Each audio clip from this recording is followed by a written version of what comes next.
Provérbios 2, a partir do verso 1. Filho meu, se aceitares as minhas palavras e esconderes contigo os meus mandamentos, para fazeres atento à sabedoria o teu ouvido, e para inclinares o coração ao entendimento, e se clamares por inteligência e por entendimento, alçares a voz, se buscares a sabedoria como a prata e como a tesouros escondidos a procurares, então entenderás o temor do Senhor e acharás o conhecimento de Deus. Porque o Senhor dá a sabedoria e da sua boca vem a inteligência e o entendimento. Ele reserva a verdadeira sabedoria para os retos, é escudo para os que caminham na sinceridade. Guarda as veredas do juízo e conserva o caminho dos seus santos. Então entenderás justiça, juízo e equidade, todas as boas veredas, porquanto a sabedoria entrará no teu coração, e o conhecimento será agradável à tua alma. Amém.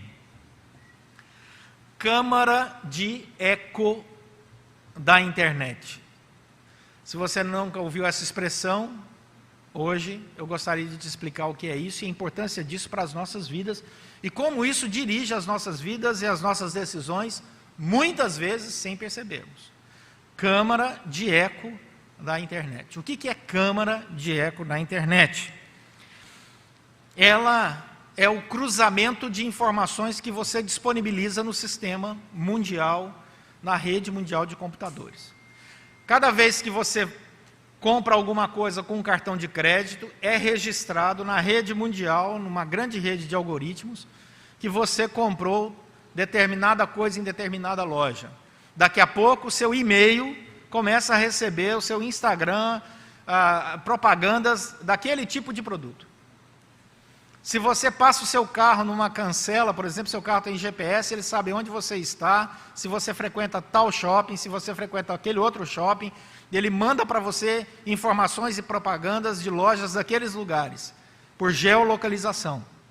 Se você está com o seu carro, por exemplo, ligado no Waze, né, que é aquele, ou Google Map, alguma coisa assim, você já deve ter tido a experiência aqui, quem dirige, de parar no sinal de trânsito e aparecer uma mensagenzinha do nada no Waze, assim, ó, este posto perto de você está em promoção. Ou esse restaurante é bem qualificado, né? Ah, mas como é que ele sabe? Geolocalização, eles sabem tudo sobre nós, tudo. Se você coloca numa rede de algoritmos, por exemplo, o nome Pastor Leonardo, ele registra que você está buscando lá no Google Pastor Leonardo, e eis que de repente ele vai enviar para você propaganda sobre o Pastor Leonardo. Tem isso? Eu acho que não. Né? Vai mandar todas as informações sobre aquela pessoa. Se você digita, por exemplo, o nome de um político, daqui a pouco, vídeos, reportagens, propagandas, você procura no Instagram, você vai receber só uma parte de informação, por isso que é câmara de eco, toda relativizada. Por isso que muitas vezes a pessoa acha que está com a maioria, mas não está. O problema é porque, como ela pesquisou só um lado da questão, ela recebeu um grande volume de informações apenas daquele lado. E aí a pessoa acha que ela está com a maioria, quando na verdade pode não estar. Isso é a pressão da câmara de eco. E ela te ajuda a formar valores, sem você perceber. Esse volume de informações dirige as suas decisões na área econômica, na área ética, na área política, na área religiosa. Você vai sendo levado por uma câmara de eco da nossa era de informação e tecnologia na internet. Isso é muito sério, porque nós precisamos decidir coisas com isenção, sabedoria e equilíbrio. Senão nós vamos ser conduzidos a isso. Por isso que nessa campanha agora, eu estou louco para chegar a essa campanha política. Pode não parecer, mas eu gosto muito de política. Eu não falo de política aqui, de político, mas eu sou um ser político, como todos nós. O ser humano, ele é um ser político. Porque nós vamos entrar agora que a única maneira de vencer a câmara de eco é quando os políticos vão à rua. Quando um candidato sai à rua, você vai saber se realmente ele tem apoio popular ou não. Simples assim. Se bem que não é isso que define o meu voto ou o seu, não deve ser. A gente deve definir por programa de governo. Afinal de contas, nós temos valores, raciocínios, seguimos uma lógica. E uma coisa que se esquece muito em política, que é ética. Nós devemos votar em candidatos que são corretos, que são éticos. Né? Esse é um dos princípios do cristianismo. Então, quando nós olhamos para essa câmara de eco, para essa pressão, para essa intenção de nos induzir a ter opiniões sobre, nós devemos parar, orar e dizer: Deus, aonde eu vou encontrar sabedoria para decidir as coisas da minha vida sem sofrer essa pressão calada que eu sofro e todo ser humano tem sofrido aqui no século 21? Aonde, Senhor, eu vou encontrar essa sabedoria? O texto das palavras do Senhor vai responder. A sabedoria, se você quiser encontrar, está revelada, escrita, inspirada por Deus, na Bíblia. Provérbios é um desses livros, sem dúvida riquíssimo, para nos dar essa sabedoria, equilíbrio. O que eu vou decidir, o que eu vou escolher em todas as áreas da minha vida, devem ser orientados pela palavra do Senhor. Quando Davi passou o reinado a Salomão, Davi disse para Salomão: seja homem, assuma as suas decisões. E o que Salomão fez? Salomão, percebendo o peso, orou buscando sabedoria. E Deus lhe deu sabedoria. E ele foi o maior governante da história da humanidade. Porque ele pediu para Deus aquilo que poucas pessoas haviam entendido e ninguém até então havia pedido como Salomão pediu. Tanto é que a sabedoria que Deus derramou a Salomão foi especial. O livro de Provérbios foi escrito na sua maioria por Salomão. Você tem outros autores no livro de Provérbios. Provérbios tem o capítulo 30, que foi escrito por Agur. O capítulo 31 foi escrito por Lemuel. O capítulo 24, parte dele foi escrito por um grupo de sábios. Então, nem todo o escrito do livro de Provérbios é de Salomão. Esse texto que nós acabamos de ler foi escrito por Salomão, inspirado pelo Espírito Santo de Deus. O pastor Charles Bridge, que era um pastor inglês que viveu entre 1790 e 1869, escreveu um comentário de Provérbios e ele diz o seguinte: a sabedoria do mundo você pode alcançar estudando, mas a sabedoria de Deus você só alcança de joelhos em oração. E é isso que o texto de Provérbios vai dizer. Você precisa decidir coisas na sua vida, você precisa tomar decisões sérias, sejam elas na sua área pessoal, financeira, familiar, política, qualquer área, ética, qualquer área que for. Olhe para o livro de Provérbios, olhe para a Escritura Sagrada e busque esta sabedoria. Mateus capítulo 22, verso 29, Jesus falou: errais, não conhecendo as Escrituras, nem o poder de Deus. Jesus disse que nós deveríamos olhar para a Bíblia. O que a Bíblia nos orienta? O que ela pode nos aconselhar? Você vai perceber, mantenha a sua Bíblia aberta aí, que no versículo 6, há uma afirmação sobre sabedoria. E a afirmação do versículo 6 é que o Senhor é quem dá sabedoria. Isso é graça. O Senhor é quem dá, você não compra sabedoria. É um presente de Deus. Deus fala assim: toma sabedoria. Está aqui, de presente para você. Mas ao contrário da salvação, que é uma graça irresistível, ou seja, quando Deus quer nos salvar, não há como você resistir, porque Ele vai te salvar, graças a Deus por isso, não todos nós estavam perdidos. A sabedoria, por outro lado, pode ser resistida. O Senhor te dá, abre as portas, indica o caminho da sabedoria, mas você pode não progredir no caminho da sabedoria. Isso está dentro da sua livre agência. Ser sábio, mais sábio, pouco sábio, isso nós podemos manipular. Nós podemos decidir na nossa caminhada. Por isso que o texto é tão claro, ele dá. Agora, olha o versículo 1. Filho meu, se aceitares. Versículo 3. Se clamares por inteligência. Versículo 4. Se buscares a sabedoria. Perceba, está na sua mão. Está aí, a sabedoria está aí. Quer? Quero. Então vamos juntos. Quer? Não, não quero. Quero viver debaixo da câmara de eco da internet. Ok, problema seu. Mas nós aqui temos um caminho pronto de Deus para nós, que é a sabedoria do Senhor, e ela está clara na Escritura Sagrada. A sabedoria, então, vem como esse presente, e nós podemos entender que isto é um grande tesouro. Versículo 1 diz, olha o versículo 1, diz assim: filho meu, se aceitares as minhas palavras e esconderes contigo os meus mandamentos. Por que a palavra esconder? Porque essa palavra no hebraico, esconder, era usada para alguém que tinha um objeto de grande valor, e ele pegava aquele objeto de grande valor e escondia. Porque é uma coisa que ele não quer que seja roubada, é uma coisa que ele não quer que se perca, é um objeto de grande valor. Eu sei que você aí, que está sentado, você que está em casa nos acompanhando, vocês têm alguma coisa de grande valor guardado. Não precisa nem ser grande valor financeiro, não. Às vezes é de grande valor emocional, essa palavra é usada para isso também.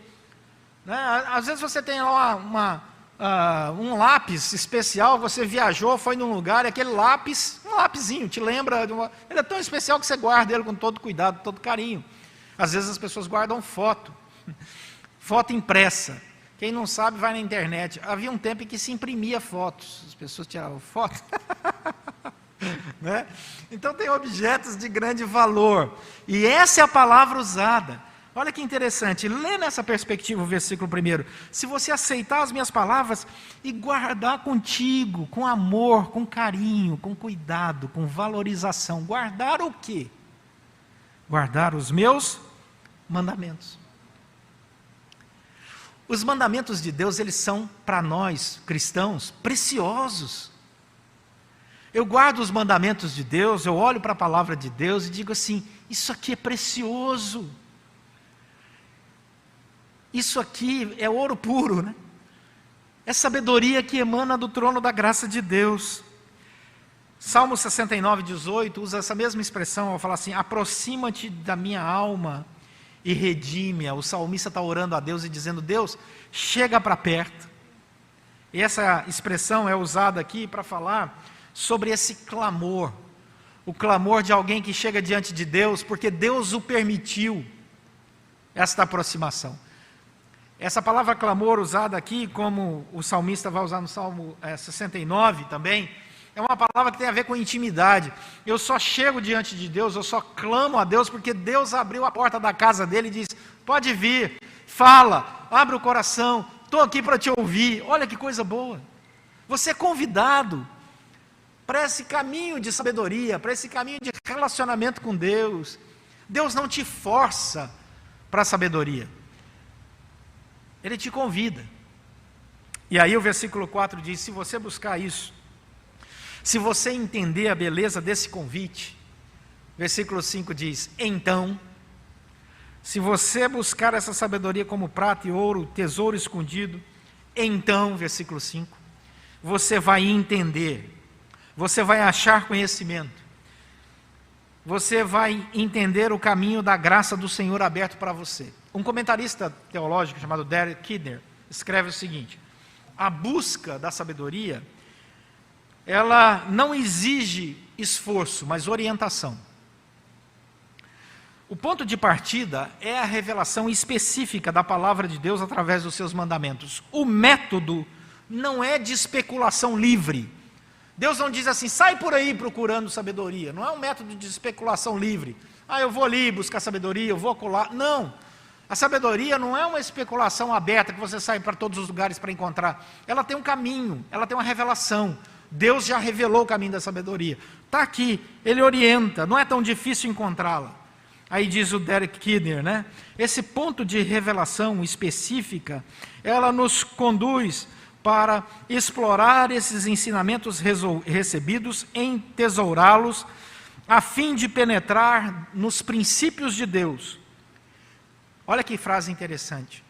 O alvo da sabedoria de Deus, longe de ser acadêmico, é espiritual. Longe de ser acadêmico, é espiritual. A sabedoria de Deus não é resultado de um acúmulo de títulos, que você vai acumulando seus títulos de estudo. O resultado da sabedoria de Deus é espiritual, porque ele é fruto dos seus joelhos no chão, da sua leitura da palavra de Deus. É assim que você alcança a sabedoria que vem de Deus. Qualquer coisa fora disso é vazio, é conhecimento vazio. Quando você tenta buscar sabedoria longe de Deus, é conhecimento vazio. Não significa que o conhecimento do saber humano é vazio. Ele tem o seu valor. Toda área de conhecimento humano tem o seu valor, mas todo ele tem que ser julgado à luz da sabedoria de Deus. É ela que norteia, é ela que nos direciona. E aí, versículo 7 vai dizer que essa sabedoria que é divina, ela vem do Senhor, que nos dá inteligência e entendimento. E o Senhor começa a derramar presentes sobre nós. Olha que lindo o versículo 7. Ele reserva a verdadeira sabedoria para os retos, porque os retos são aqueles que buscam a retidão, e você só vai encontrar a retidão estudando a palavra. Então ele reserva.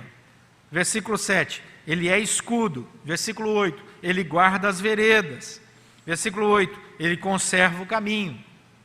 Todas essas palavras, elas estão ligadas na sua interpretação com um contexto de guerra.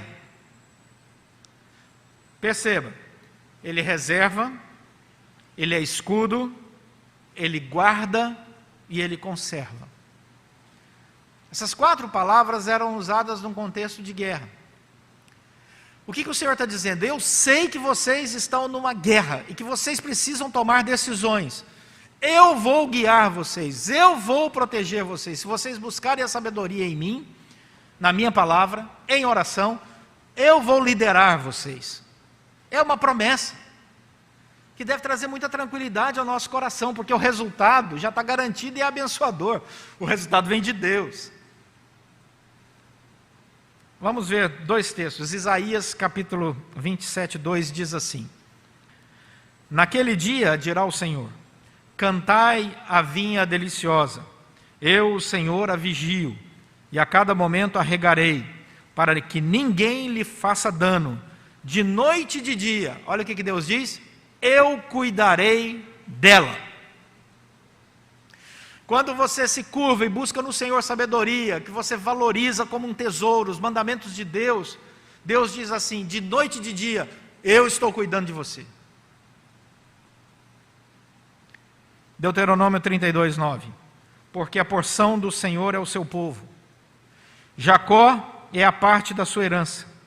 Achou-o numa terra deserta e num ermo solitário povoado de uivos. Rodeou e cuidou dele, guardou como a menina dos olhos. O ambiente é feroz, os inimigos estão se aproximando num ermo solitário, uivos. O povo de Deus cercado de todo lado. Deus diz assim: eu vou guardar você como a menina dos meus olhos. Daí, a conclusão no versículo 9 e 10 é extremamente relevante, porque o Senhor está dizendo assim: o caminho da sabedoria está aberto, dei para vocês. Se ouvir, se buscar, se você atentar, se você guardar, estarei protegendo você, cuidando de você, orientando a sua caminhada. Então, olha o que diz o versículo 9: você entenderá a justiça, o juízo e a equidade. 3 elementos importantíssimos para as nossas decisões. Justiça. Onde é que a gente vai encontrar o padrão de justiça? Na Bíblia. Não tenta encontrar a justiça em outro lugar como padrão, que você não vai encontrar, vai dar uma decepção. Juízo. Aonde nós vamos encontrar o verdadeiro juízo? No Senhor. E equidade, o equilíbrio do que é certo, do que é errado, do devido merecimento das coisas. Deus vai dizer assim nesse texto: você vai entender, eu vou abrir o seu entendimento. Você está buscando sabedoria?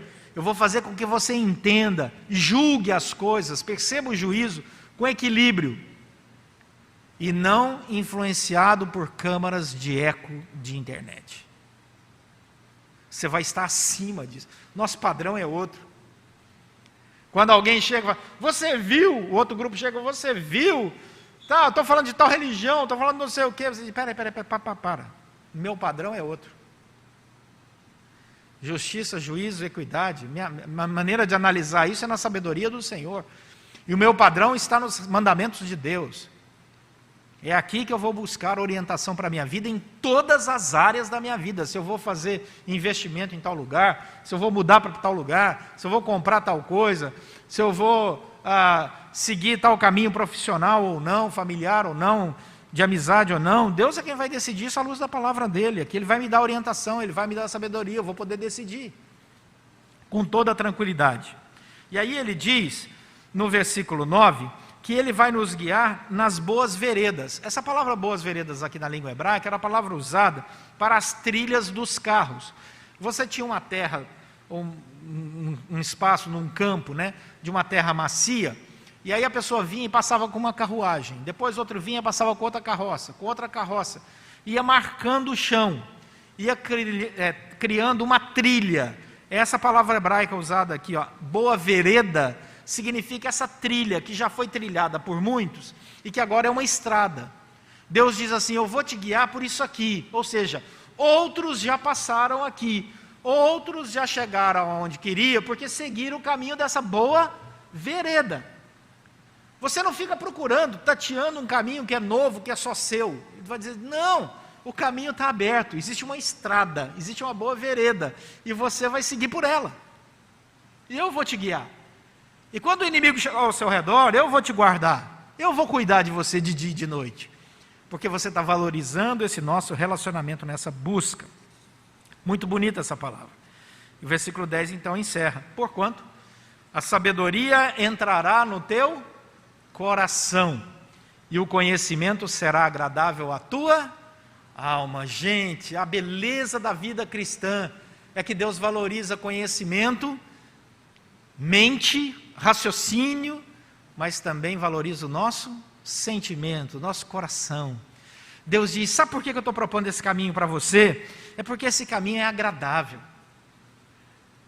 Deus se importa com aquilo que é agradável aos nossos olhos, ao nosso paladar, aos nossos ouvidos. Deus quer nos dar uma vida agradável. Ele não nos criou para vivermos de maneira desagradável. Eu estou te convidando para você experimentar o melhor dessa terra, você está entendendo? Onde é que você foi pago um alto preço na cruz? Deus mesmo se entregou, morreu na cruz, ressuscitou o terceiro dia, para quê? Para você viver uma vidinha qualquer?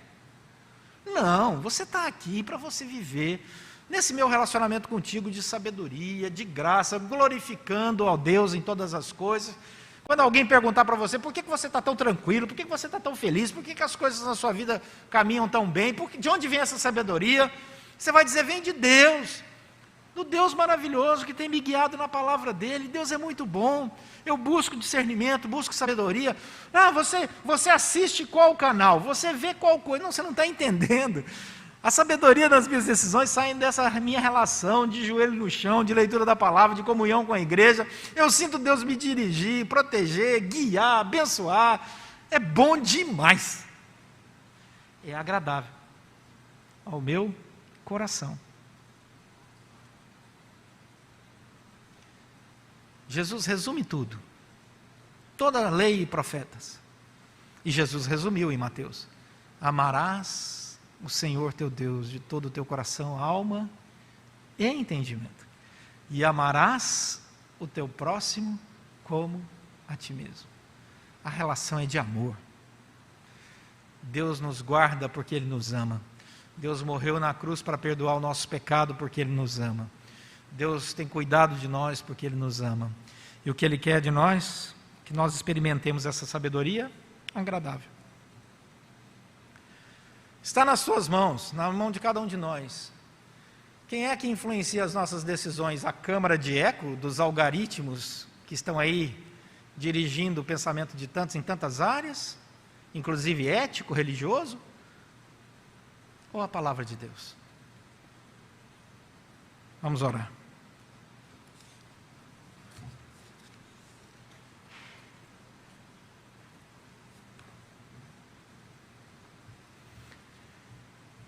Senhor, nosso Deus e Pai, muito obrigado, porque a Tua palavra é tão clara.